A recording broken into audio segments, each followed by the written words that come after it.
It's been a year since Justice League, and that's given a lot of people time to hope that the DCU, or Worlds of DC as they've called it now, are going to turn themselves around, and they're going to bring out Aquaman, and it's going to be a kick-ass movie that we're all going to love.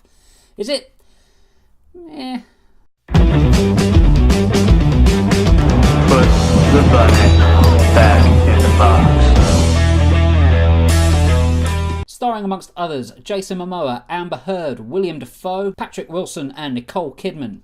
Directed by James Wan off of a screenplay by Will Beall and David Leslie Johnson Goldrick. Long name he's got. This is my review for Aquaman. Aquaman is the story of Arthur Curry, and this movie, taking place after the events of Justice League, barring a few flashbacks, deals with him having to learn who he is, where he comes from, and to deal with the fact that he is destined to be the king of Atlantis, a place that he's never been to. It's very clear that Arthur Curry is very much a reluctant king. He doesn't want this responsibility, but he finds himself forced into it, and having to confront the fact that his half-brother wants to pretty much destroy the world, and it's down to him to try and stop him. So as I said in the intro, there was a lot riding on it. Well, there is a lot riding on Aquaman. It's a movie that needs to be awesome. It needs to do very, very well. It needs to kind of get the momentum back a little bit, because the DCEU, or the Worlds of DC, has been very, very up and down. So I was really hoping that this was going to be an incredible film, and it's just a bit average. To kind of put it into comparison with the others, I think it's a lot better than Justice League. I think it's a million times better than Suicide Squad. And I do prefer it to Dawn of Justice.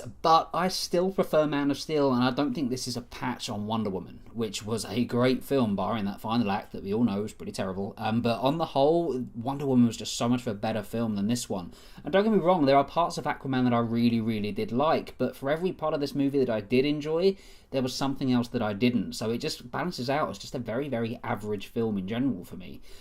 Jason Momoa is great. Like, he's awesome as Aquaman. He really is. I've loved Jason Momoa since Stargate Atlantis. He's such a good character on that. Go check out Ronan Dex if you never have. He's awesome. And yeah, he's a great deal of fun in this as well. He seems born to play Aquaman. When he's having fun, when the character of Arthur Curry is having a good time, it's hard not to have a good time along with him, because Jason Momoa's enthusiasm for the role is so infectious.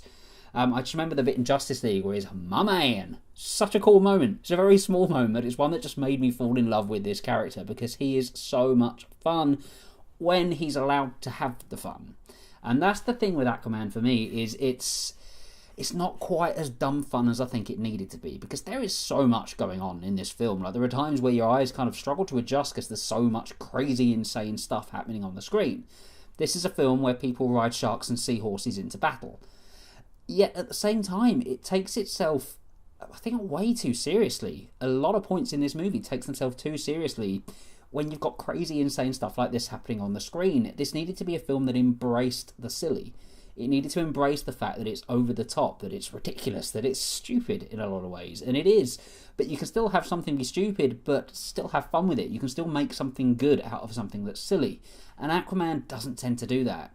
When it does take itself seriously, it's a bit of a drag, and there are large portions of this film that I found to be a bit of a slog, really, particularly the first act. I think the origin story stuff is pretty good, like Nicole Kidman's great in the role. Once we cut to the present day again, the movie just moves at such a slow pace, and I really wasn't expecting that. I expected this to be kind of balls to the wall action from start to finish, but it's not, and I kind of feel it would have been better if it had gone down that road, because the slower moments, the slower character moments, just don't resonate as much as they should. As for the other cast, I think everybody does well here. They do all they can. As I say, Nicole Kidman is very good. The relationship between her, she plays Arthur Curry's mother. The relationship between her and Arthur Curry's dad is one that I was surprisingly invested in. I wasn't expecting to, but I was really kind of rooting for these two people, because the two actors, they play off each other extremely well, and they just convey this really sweet relationship that's difficult not to kind of feel some kind of attachment to. So they're very good. Amber Heard, brilliant in this film. There are times when her character, Mira, is almost as good as Aquaman. Like, she's almost as good as Arthur Curry. The two of them, sort of love story stuff aside, that didn't work for me at all, but the two of them sparring off each other and fighting together is actually genuinely good. I hope she comes back for the sequel, because she's a real great spot in this, as is William Dafoe. I say, acting-wise, there isn't really a problem here. Patrick Wilson is a bit underserved as the villain here, because he's not a very good villain at all. And actually, let's talk about that a little bit, because there's interesting ideas in Aquaman. Orm, who's Arthur Curry's half-brother in this one, that's Patrick Wilson's character, he wants war on the people that live on the land, because the people that live on the land are polluting the skies and the seas and making the earth pretty much a crappy place in a lot of ways. And that's really interesting. That whole aspect of it, about these people that live in the sea wanting to fight the people on the land, really compelling, actually, if they'd have gone down that road. But they don't. They touch on it. As I say, it's mentioned a few times, but it's never the actual driving force of the story. Instead, it seems much more interested in focusing on this relationship between the two brothers. And considering that the two brothers haven't met until this movie, there's not a lot of emotional connection between them at all, so the whole thing kind of falls flat. What we do get isn't that interesting, and this is perhaps the biggest sin I think that Aquaman commits. Whenever the film moves from scenes on the land and goes into Atlantis itself, or into the underwater world that's there, it becomes infinitely less interesting. And that's weird. That's not how this should have worked. That should have been the most compelling part of Aquaman, is seeing Atlantis, is seeing all these different races, but we don't get anything really to sink our teeth into with it. There's a whole race of sort of humanoid-shaped creatures that are also fish, I think, that come in out of nowhere, and it just feels like there was so much potential for this world, and there still is, to be fair, but we didn't get anywhere near enough of the important stuff to be able to understand the mechanisms of this world. And there's also a bit as well, I feel I'm going off a little bit of a rant here, but in the final act there's a big action sequence and a big sort of fight going on, but it's so difficult to see who's who, and who's attacking who, and who's winning, who's losing, who's taking casualties. I had no idea what was going on, because it was all just happening so quickly on the screen, and we hadn't been given enough setup of all of these different people under the water to be able to really know what was happening. So I was just watching some kind of fight without any investment in the outcome of it whatsoever, really. And it builds as well to a big climactic fight scene between sort of the two characters you'd expect to have this fight scene, and it's very anticlimactic. Very much so. The movie ends so much more of a whimper than I thought it should. And that's not to say that there's not good set pieces here. There's a whole bit in Act 2 set in Italy that's incredible. It's easily, I think, my favourite moment of this film. Easily the favourite sequence. And it's the bit in the trailer where they're running across the rooftops and they're being chased. It's done really, really well. It was one of the few times in this movie that I was genuinely like, wow, okay, we're watching something really cool now. There's flashes of it throughout, but that was really the only prolonged sequence that I thought genuinely really was awesome.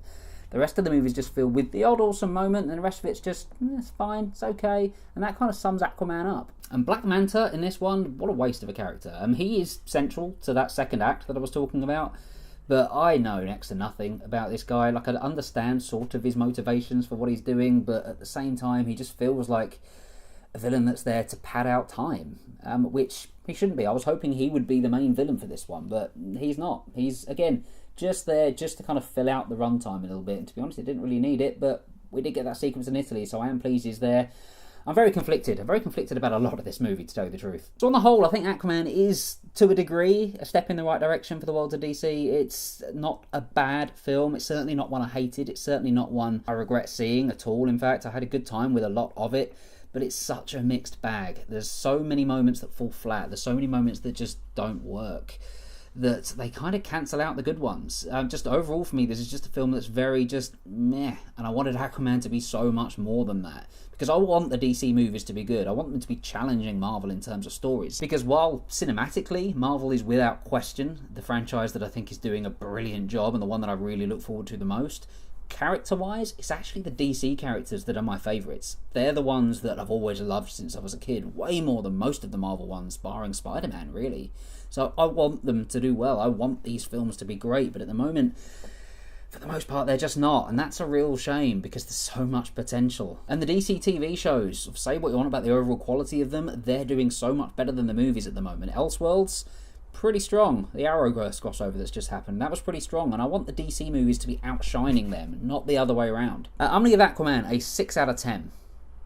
So have you seen Aquaman? If so, let me know what you think about it in the comments below, and also let me know if you're a Stargate Atlantis fan and you love the character of Ronan Dex too. I still think it's Jason Momoa's best role. And also let me know your favourite DC, EU, Worlds of DC movies so far. Let me know that too. Do hit like and subscribe if you enjoyed this video and you want to see more of them. Reviews coming soon for Bumblebee and Mary Poppins Returns. I'm so excited for both of them. I hope they're good. You can follow me on Twitter at JoeJulians, which is also my name on Stardust. Thank you very much for watching, and I will see you on the next video.